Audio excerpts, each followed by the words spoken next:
मी तुम्हालाही मनापासून धन्यवाद देतो आणि राज्य सरकारलाही धन्यवाद देतो, परंतु राज्य सरकारला पूर्ण धन्यवाद देत नाही, अर्ध धन्यवाद देतो। त्याचं कारण एवढंच आहे की राज्य सरकारने एक निर्णय घेतला आहे।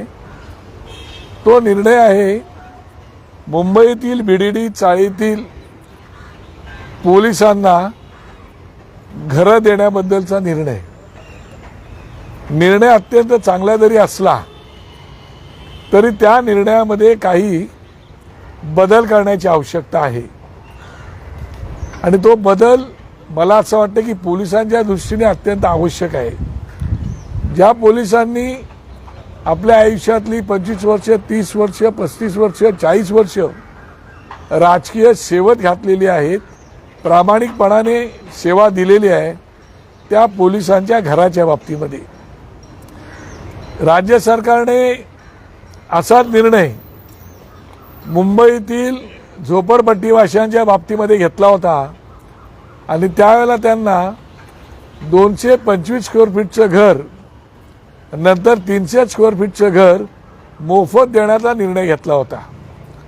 त्या निर्णयाच्या नंतर राज्य सरकारने पुन्हा दुसरा निर्णय घेतला होता, ज्या निर्णयाच्या बाबतीमध्ये आम्ही स्वतः आग्रही होतो। त्यासाठी आम्हालाही पोलीस कस्टडी वगैरे झाली होती, जेल कस्टडी झाली होती आणि तो म्हणजे गिरणी कामगारांचा आम्ही उभारलेला लढा। आज मला आमचे मित्र दत्ता इसवलकर यांची आठवण येते, आज ते नाही। त्यावेळेला सुद्धा गिरणी कामगारांना घरं मिळावी यासाठी आम्ही लढा उभारला होता आणि त्यावेळेला राज्य सरकारने गिरणी कामगारांच्या बाबतीमध्ये सुद्धा निर्णय घेतला होता आणि त्यांनाही घरं देऊ अशा प्रकारचा निर्णय झाला होता। आणि मग ती घरं काय किमतीला असावीत, ती घरं 225 स्क्वेअर फीटाची घरं त्यावेळेला होती आणि त्यावेळेला राज्य सरकारने निर्णय असा केला होता की 12,62,000 गिरणी कामगारांना घरं द्यायची। परंतु गिरणी कामगारांची अवस्था पाहता ते 12,62,000 पण भरू शकत नव्हते, म्हणून केंद्र सरकारने 2,06,000 रुपयाची त्याला सबसिडी दिली होती आणि म्हणून ते 8,34,000चं घर त्याला राज्य सरकारने द्यावं आणि 2,06,000 रुपये केंद्र सरकार देणार होते आणि मग त्याप्रमाणे तो निर्णय झाला। त्या निर्णयाच्या वेळेला या आमच्या लढाईमध्ये त्याला सचिन भाऊ अहिरही त्याला आमच्या सोबत होते आणि त्याप्रमाणे आता त्या घराची प्रोसेस जी काय चालू आहे ती चालू आहे। परंतु आताही राज्य सरकारने जो निर्णय गिरणी कामगारांच्या आमच्या बीडीडी चाळीच्या बाबतीमध्ये घेतलेला आहे त्या बाबतीमध्ये माझी विनंती राज्य सरकारला एवढीच आहे की आमचा पोलीस वसाहतीत राहणारा कर्मचारी पोलीस हा आपल्याला पूर्णपणे प्रामाणिकपणे सेवा देतो। झोपडपट्टीवाशांना आपण घरं देताना कोणी कुठून जरी आलेलं असलं तरी त्यांना मोफत घरं देण्याचा निर्णय केला, त्याचंही आम्ही अभिनंदन केलं। गिरणी कामगारांचाही तुम्ही निर्णय घेतला त्याचंही अभिनंदन केलं। परंतु ज्या पोलिसांनी आपल्याला एवढी वर्ष सेवा दिलेली आहे त्या सेवा देणाऱ्या पोलिसांना आपण 50 लाख रुपयात घर देणार हे काही मनाला रुचणारं नाही, पटणारं नाही, किंबहुना पोलीस दलातील पोलिसाला सुद्धा ते मानवणारं नाही। कारण पोलीस माझा रिटायर्ड जरी झाला तरी त्याच्या हातामध्ये तेवढी रक्कम येऊ शकत नाही आणि पोलीस त्या घरावरती कर्ज काढून काय कर्जबाजारी होऊ शकत नाही आणि म्हणून जर तुम्ही 225 स्क्वेअर फुटाच्या घराला त्याला गिरणी कामगारांना 12,62,000 रुपये अशी किंमत ठरवली होती आणि मग 8,34,000 तुम्ही द्यायचं ठरवलं होतं तर आणि आता हे ते 225 स्क्वेअर फीटचं होतं पण हे आपण 500 स्क्वेअर फीटचं घर देतात, त्याबद्दल राज्य सरकारचं निश्चितपणे अभिनंदन करायला पाहिजे। परंतु मला असं वाटतं की पोलिसांच्या पगार, पोलिसांची सेवा ही सगळ्या गोष्टी पाहता पोलिसांना 50 लाखात घरं काही परवडणार नाही आणि म्हणून मी माझ्या पक्षाच्या वतीने आता मागणी करतोय की 1 जानेवारी 2022 पर्यंत सेवानिवृत्त झालेल्या आणि आता सेवत असणाऱ्या पोलिसांना आपण जर घर द्यायचे असेल, देणार आहात सरकार, तर ते 20 ते 25 लाखाच्या दरम्यान जर घर बसवलं, ज्याप्रमाणे गिरणी कामगारांच्या वेळेला आम्ही मागणी केली होती 9 ते 12 लाखाच्या मध्ये ते घर बसवावं, तसं त्यावेळेला पृथ्वीराज चव्हाण साहेब मुख्यमंत्री होते आणि त्यावेळेला तो निर्णय घेण्यात आला होता. त्याप्रमाणे आताही 20 ते 25 लाखाच्या मध्ये जर त्यांना घराची आपण जर त्यांना दिलीत, तर आमचा पोलीस कर्मचारी कुठेतरी घर घेऊ शकेल असे मला स्वतःला वाटते. आणि केवळ बीडीडी चाळी बघून चालणार नाही, त्यात BIT चाळी जेव्हा केव्हा डेव्हलप होतील, PWDच्या चाळी आहेत, काही प्रायव्हेट इमारती पण आहेत. या सगळ्यांचा राज्य सरकारने सर्वे करून ज्या ज्या वेळेला त्या इमारती डेव्हलप होतील त्या त्यावेळेला राज्य सरकारने वेळ पडल्यास, राज्य सरकारचं म्हणणं असं आहे की आम्हाला हे घर साधारण 1,15,00,000 एवढा आम्हाला बांधकाम खर्च येतो असं राज्य सरकारचं म्हणणं आहे. माझं असं म्हणणं आहे की राज्य सरकारने त्याच्यात सरकारचा फायदा न पाहता थोडासा लोकांचाही फायदा पाहिला पाहिजे, ज्यांनी सेवा दिली त्यांचाही फायदा पाहिला पाहिजे. आणि म्हणून त्यांना या कमी किमतीमध्ये घर देण्याची आवश्यकता आहे. राज्य सरकारला फार तर तसं वाटत असेल तर ज्याप्रमाणे राज्य सरकारने 2.5चा 3 FSI केला, 3.5चा 3.5 केला, 3.5चा 4 FSI केला. माझं असं म्हणणं आहे की या पोलीस कर्मचाऱ्यांसाठी जर तुम्ही एका बाजूला सेपरेट असा प्लॉट त्याच ठिकाणी जर काढलात आणि त्यांना एक स्पेशल प्रोव्हिजन म्हणून, ज्याप्रमाणे शाळेसाठी, हॉस्पिटलसाठी आपण स्पेशल प्रोव्हिजन करतो, विशेषाधिकार मुख्यमंत्री वापरू शकतात, तो जर वापरला आणि FSI जर थोडा जास्त दिला तर 20 ते 25 लाखाच्या दरम्यामध्ये पोलीस दलांना ही घरं राज्य सरकारला देता येतील. आणि म्हणून मी माझ्या पक्षाच्या वतीने ही मागणी करतोय की माझ्या पोलीसला आमचं म्हणतो की आम्हाला फुकट नका देऊ, आम्ही पैसे द्यायला तयार आहोत. मग जर माझा पोलीस 35-40 वर्ष सेवा करून फुकट घर न मागता काही प्रमाणामध्ये पैसे देऊन जर राज्य सरकारकडे घर मागत असेल तर त्याची सेवा ही ग्राह्य धरून मला वाटतं राज्य सरकारने त्यांना या किमतीमध्ये घरं द्यायला पाहिजेत. आणि त्यासाठी आज मुद्दाम मी तुमच्याशी संपर्क साधलेला आहे. मला असं वाटतं की राज्य सरकारने ह्याच्यात खास करून राज्याचे मुख्यमंत्री महोदयांनी आणि आता जर पाहिले तर राज्याचे सर्वा यांच्यासोबतच पवार साहेबांनी सुद्धा याचा सहानुभूतीपूर्वक गांभीर्याने विचार करून राज्य सरकारला तसे जर निर्देश दिले तर पोलिसांचा प्रश्न कायमस्वरूपी निकालात निघेल.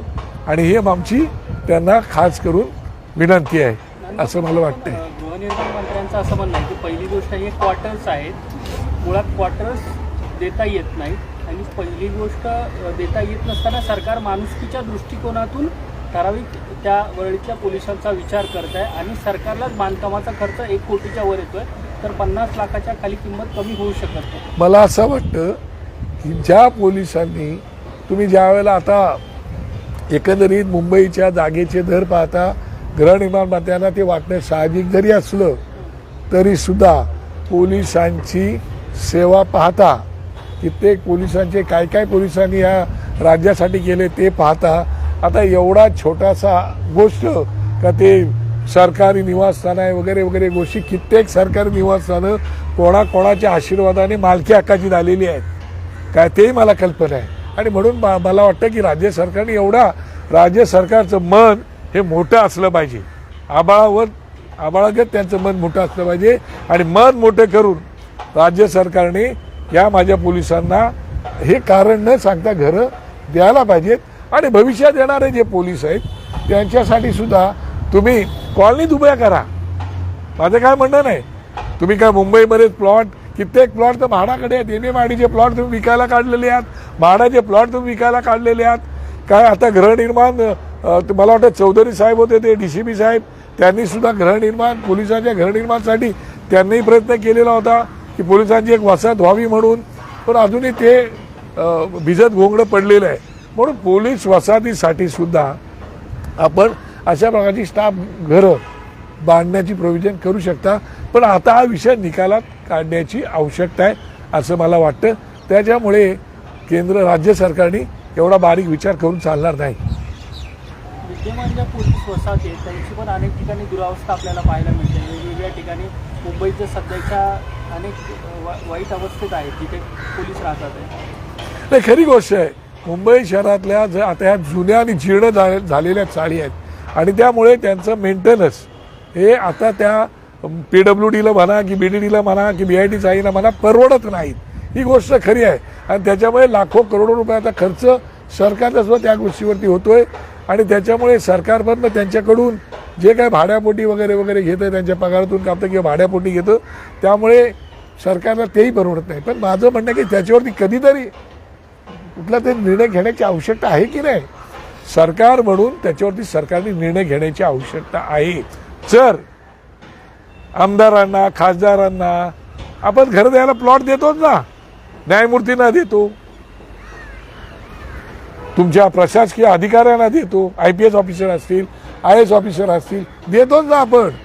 मग माझं म्हणणं आहे, मग माझ्या पोलिसांना दिलं तर काय होईल. फुकट तर मागत नाही. पण त्याचा पगार केवढा आहे तेही तुम्हाला माहिती आहे. पोलिसाचा माझा पगार तेवढा आहे का हो. आणि 24 तास तो पोलीस माझा रस्त्यावरती काम करतो, कुठला सण पाहा त्याला मिळत नाही. अशा त्याचा तुम्ही विचार करणार की नाही. म्हणून हा सहानुभूतीनं सुद्धा पाहण्याचा विषय आहे.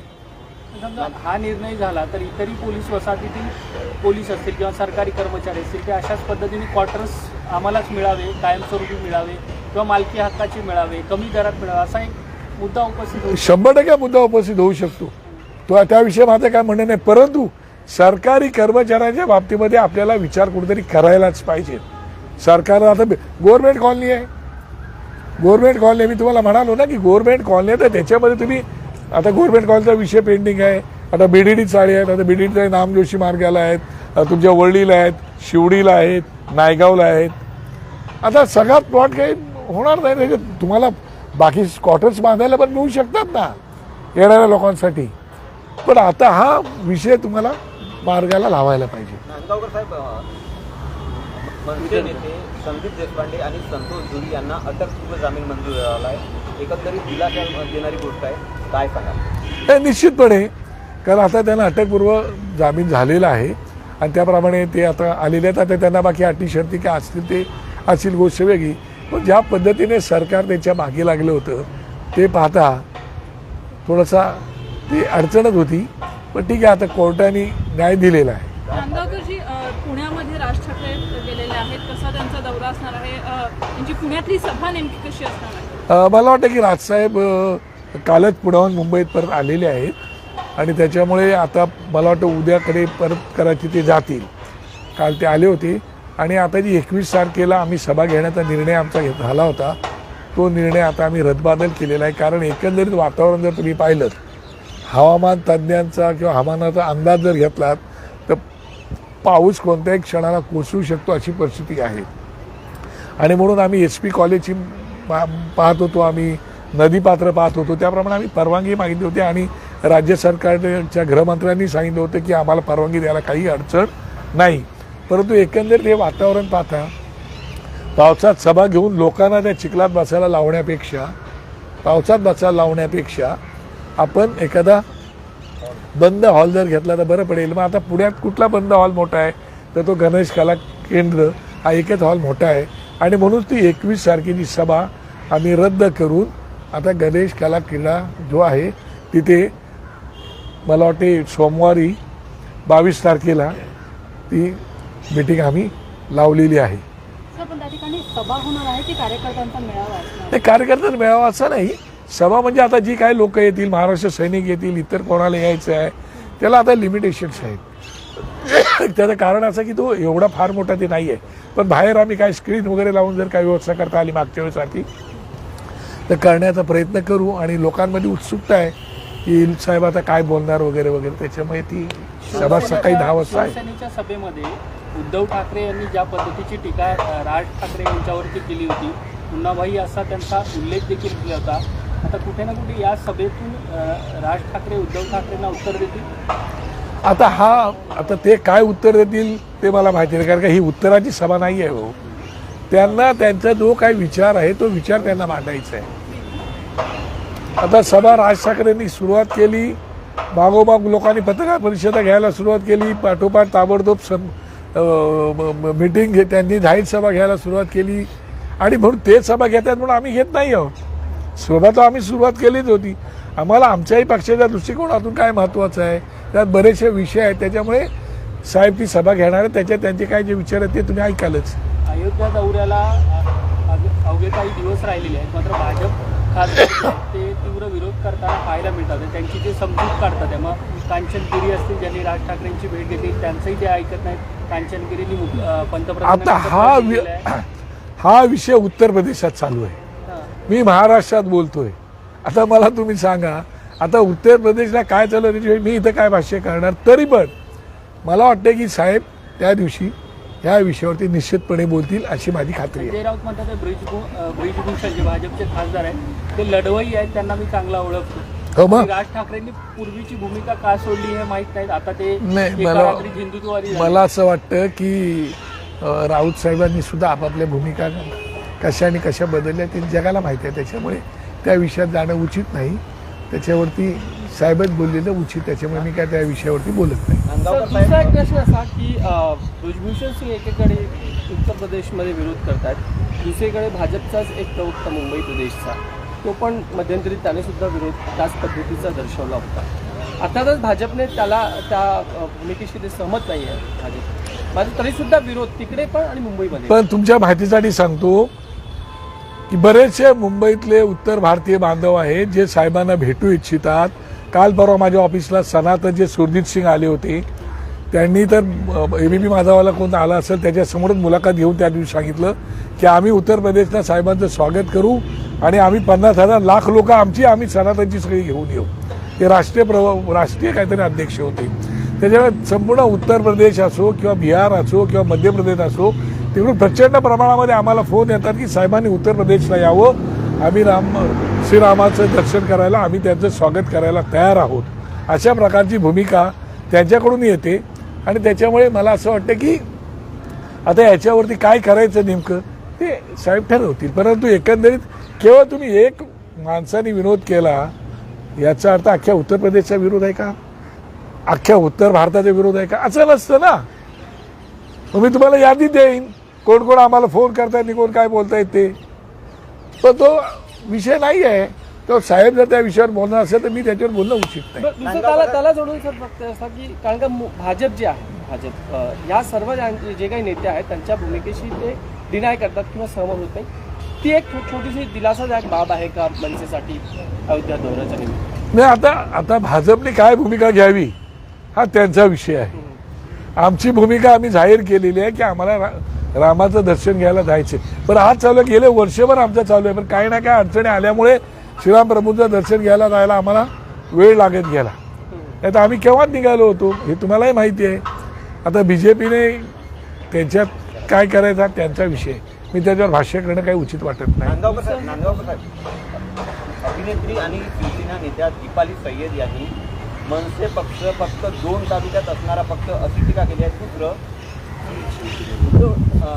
राज ठाकरेंनी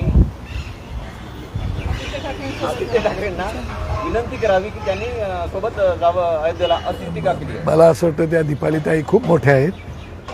संजय राऊतच्या नंतर त्या पक्षाला त्या खूप मोठ्या आहेत. त्याच्यामुळे आमची खालची मंडळी जी आहेत ना ते निश्चितपणे त्याच्यावरती भाष्य करतील. मला काय भाष्य करणे एवढं मला वाटत नाही बोलावं म्हणून. 2 तालुक्यात हा नाही, आता ते तर 2 तालुक्यात आहेत तर मान्य आहे आम्हाला 2 तालुक्यात आहेत. येणारा काय सांगेल 2 तालुक्यात आहेत की महाराष्ट्रातल्या 325 तालुक्यात आहेत ते काय. प्रश्न असा की संजय राऊत आणि नवनीत राणा लेहमध्ये एका अभ्यास दौऱ्यासाठी त्या निमित्ताने एकत्र आले होते. हो, पण आता त्यांच्या विषयावरती मी काय भाष्य करणार हो. आता ते दोघे एकमेकांना तिकडे भेटणार असतील. आता असे खूप अधिवेशनं होतात, असे खूप समित्या जात असतात, त्याला एकमेकांना भेटत असतात माणसं. भूमिका वेगळी असते आणि एकमेकांना भेटले तर काय बोलायचं नाही असंही नसतं. दुश्मन तर नाही होत ना आपण एकमेकांचे. राजकीय विरोधी राजकीय विरोध हे चालूच असतो. आम्ही सभागृहामध्ये टोकाची विरोध करत होतो, पण आताचं राजकारण फार वेगळं चाललेलं आहे. ते काय आमच्यासारख्या माणसाला रुचणारं पण नाही आणि पटणारं पण नाही. नांदगावकर साहेब, पुण्याच्या मेळाव्यामध्ये मुन्नाभाई आणि सर्किटची चिरफाड होईल का? मला वाटतं राज ठाकरे साहेब तुम्हाला माहिती आहे की अत्यंत स्पष्ट बोलणारे आहेत. आता मी तसं बोलणार नाही, पण आरेला कार्य करणारे आहेत. तुम्हाला त्याचा स्वभाव माहिती आहे. औरंगाबाद संभाजीनगरच्या सभेमध्ये एकही ओळ त्यांनी बोलले नव्हते, शिवसेनेवरती किंवा कोणावरती बोलले नव्हते. पण त्यांना दखल घ्यावी लागते आमच्या गोष्टीची. तर ठीक आहे, चांगली गोष्ट आहे ना. आता त्याच्याबद्दल काय बोलायचं ते बघतील. पहिले भोंगा, नंतर हनुमान चालिसा, नंतर मुन्नाभाई सर्किट, याला तोडीस तोड उत्तर किंवा शब्द त्या सभेत मिळेल काय? मला असं वाटतं की तुम्ही थोडं वाट तर पहा, तुमचं समाधान होईल एवढं मात्र मी नक्की सांगतो. थँक्यू. सर, दुसरा प्रश्न असा की 6 जे राज्यसभेच्या जागा आहेत त्यासाठी निवडणुका आहेत, पण एक जागेसाठी दिवस आहे. अर्थातच संभाजीराजे सर्वांकडे समर्थन मागतायत. आज ते मुख्यमंत्र्यांना सुद्धा भेटलेले आहेत. एकाच जागेकडे पण तुमच्याकडे आहे. राजेंचं तुमच्याशी काय बोलणं किंवा तुमची काय भूमिका ठरली का, काय करायचं? नाही, आमचं काय तसं त्याच्यात फार काही सहभाग आमचा नाहीच आहे. तर आमच्याकडे एक आमदार आहे, त्यामुळे आम्ही किती सहभाग घ्यावा त्याची आम्हाला मर्यादा आहेत. भविष्यामध्ये बघू काय सहभाग घेता येईल. कारण का सध्या एका मताचं पण गणित सध्या 6 जागेसाठी जुळवावं लागणार आहे पाहू. म्हणून. परंतु अजून त्याच्यावरती आमच्या पक्षाचा काही निर्णय झालेला नाही. राजेंनी काही संभाजीने काही अप्रोच केला? माझ्या माहितीप्रमाणे अजून तरी मला माहिती नाही, पण झालेला नाही. राज्यसभा निवडणुकीत मतदान दाखवून करावं लागतं मतदानमध्ये संबंधित उमेदवाराला, तर त्या संबंधित काही चर्चा? अजून नाही, काही झालेलं नाही चर्चा. Thank you sir. सर हिंदी में जरा पुलिस हिंदी में बता दीजिए कि 50 लाख रुपए में घर लीज करने को कितना परवड़े? मैं राज्य सरकार को आधा धन्यवाद देना चाहता हूँ. वो इसलिए कि राज्य सरकार ने शासकीय सेवा में जो मेरा पुलिस कर्मचारी है उनको घर देने का निर्णय किया है. मैं राज्य सरकार के ध्यान में ये बात लाना चाहता हूँ कि राज्य सरकार ने, तत्कालीन राज्य सरकार ने मुंबई के झोपड़पट्टी वासियों के लिए 225 स्क्वायर फीट, बाद में 300 स्क्वायर फीट का घर मुफ्त देने की घोषणा की और वैसा कार्यक्रम भी चालू है. कितने लोगों को घर मिला वो बात की बात है, मगर है. उसके बाद में गिरणी कामगारों का भी निर्णय हो गया था. वो निर्णय में हम भी खुद साथ में थे. सचिन बाबू आहिर में हमारे साथ में थे. हमारे दत्ता ईश्वरकर साहब आज नहीं है, मेरे अच्छे नजदीक के दोस्त थे, वो भी साथ में थे. सभी पार्टी के लोग भी साथ में थे. तो जब भी पृथ्वीराज चौहान साहब जब सीएम थे, उसके पहले के भी बहुत सीएम थे, क्योंकि बहुत सालों से वो सब्जेक्ट चालू था.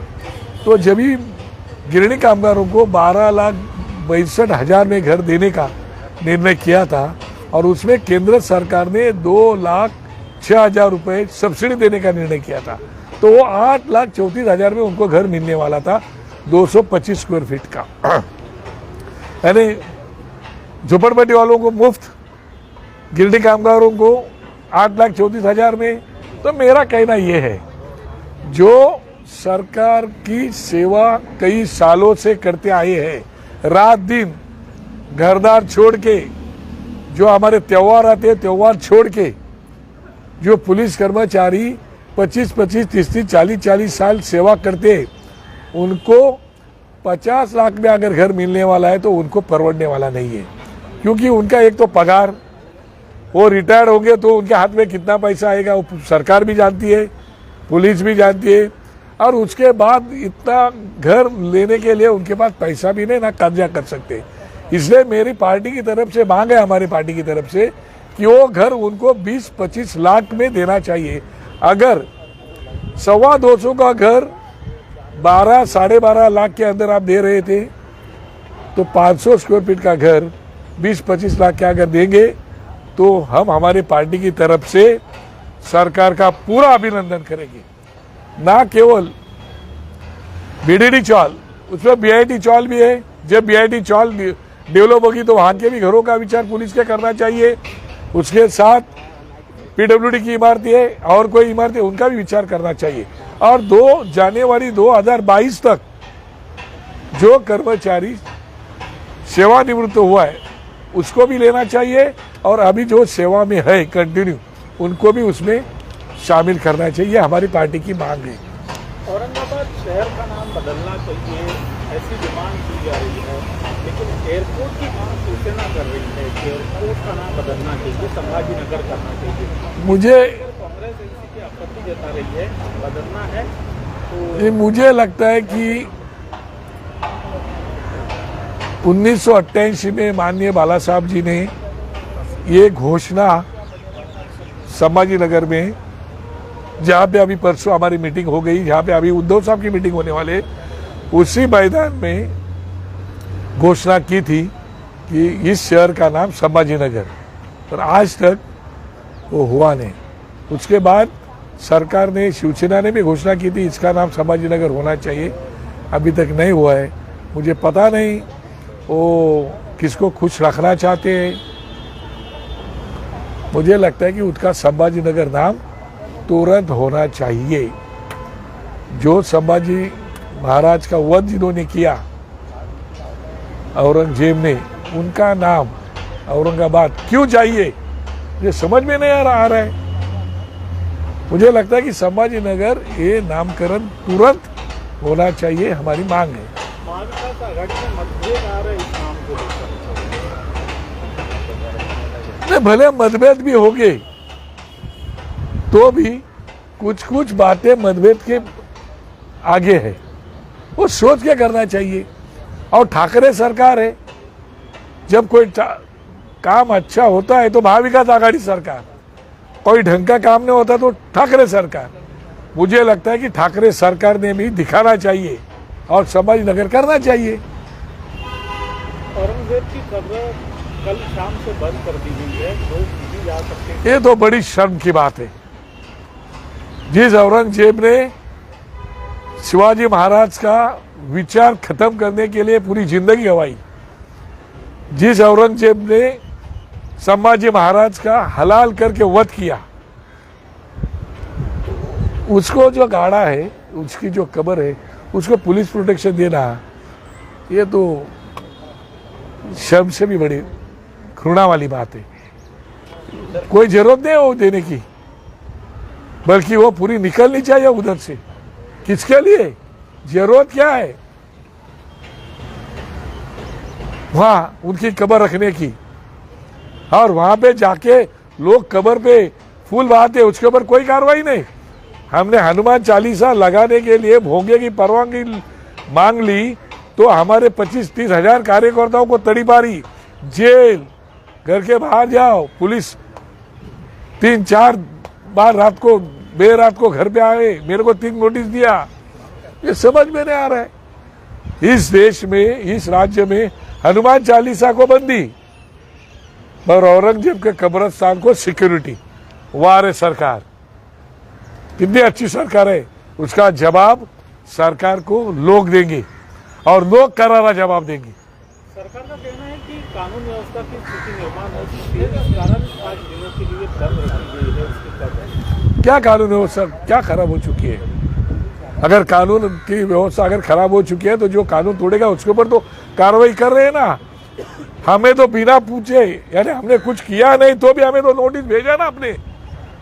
कई लोग तो आर्थर रोड के जेल में मेरे गए, 15-15, 20-20, 25 दिन मेरे लोग घर के घरदार छोड़ के, फैमिली को छोड़ के बाहर थे। कौन सा गुनाह था हमारे लोगों का? कौन सा गुनाह था? परमिशन मांगा वो गुनाह था? और जो सुप्रीम कोर्ट का जो कंटेम ऑफ कोर्ट करे उनको भोगे का परमिशन दे रहे, ये कौन सा तरीका है भाई? ये कौन सी सरकार है? किसकी सरकार है? मुगल की सरकार है? औरंगजेब की सरकार है? किसकी सरकार है? वो मुंबई में 705 किलोमीटर मुंबई में आके यहाँ पे बात करते हैं ओवैसी, 561 किलोमीटर उधर आता है संभाजीनगर में, उधर आके कब्र पे फूल बहाता है, उसको कुछ नहीं, उसके ऊपर कोई कार्रवाई नहीं। कौन सा तरीका है? फडणवीस का कहना था हनुमान चालीसा पढ़ने वालों पर राजद्रोह का केस, लेकिन औरंगजेब की कब्र पर जाने वालों पर कोई कार्रवाई नहीं। मैंने उसके लिए बोला ना, इस सरकार की पॉलिसी है, ठाकरे साहब जो एनसीपी कांग्रेस के दबाव के नीचे काम कर रहे हैं वो सब लोग देख रहे हैं और वो लोग देखेंगे आगे क्या कर रहे हैं. ठीक आहे. अरे आता सोड ना, घे ना त्याचे. अरे काय म्हणतो.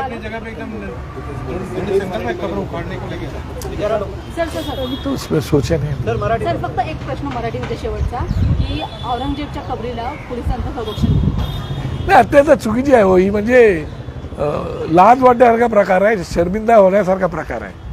पण ज्या औरंगजेबाने छत्रपती शिवाजी महाराजांचा विचार संपवण्यासाठी उभं आयुष्य घातलं, ज्या औरंगजेबाने संभाजी महाराजांना हलाल करून त्याचा वध केला, त्याच्या कबरीला संरक्षण देत आहे.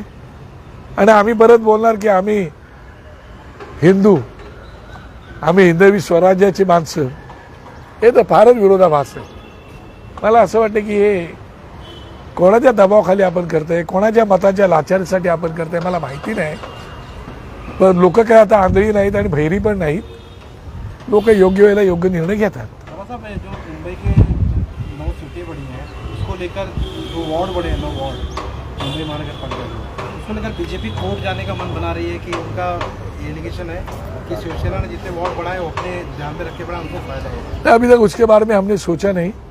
हम लोग सोचेंगे उसके बारे में क्या करना है क्या नहीं है. सफाईबाबत आज भाजपने एक दौरा केलेला होता आणि आदित्य ठाकरे तर जाऊ दे, आता कशाला एवढे विषय झाले ना, आता कुठे आले सर. आरोप केला के बारे में बता दीजिए. सफाई आहे की हात सफाई आहे असा आशिष शेलारांनी आरोप केलाय.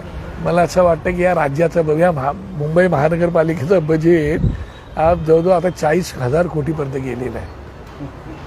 40,000 कोटीची बजेट असणारी महानगरपालिका अजूनही नाले सफाई, रस्ते, अमुक तमुक काय म्हणजे खरंच तुम्हाला सांगतो की काय आता काय बोलायचं आता मला माहिती नाही. नाही मुंबईची आता सगळे चालूच आहे ना, मुंबईची तुंबई होणार म्हणून. आता त्याला काय करणार. आता काय तुम्ही काय बदलत नाही, लोकही बदलत नाहीत. लोकांनी बदललं पाहिजे, लोकांनाही कळलं पाहिजे काय करायचं काय नाही करायचं ते. मुंबईचा विचका झालेला आहे. मुंबईला चालायला साधी फुटपाथ नाही. रस्त्यावरून जाताना तुम्ही किती तास अडकताय ते तुम्ही बघताय. आणि तशा प्रकारे जीवन मुंबईतली लोक जगतायत. आता याचा मुंबईकरांनी विचार करायला पाहिजेत. मग कुठल्याही गोष्ट असू. पुणे की रैली के बारे में क्या तय हुआ है? पुणे में 22 तारीख को रैली होगी. अभी रैली तो हो ही रही है. 22 तारीख को गणेश खेला क्रीड़ा मंदिर में, वो 22 तारीख को सुबह 10 बजे उसमें साफ बात करेंगे.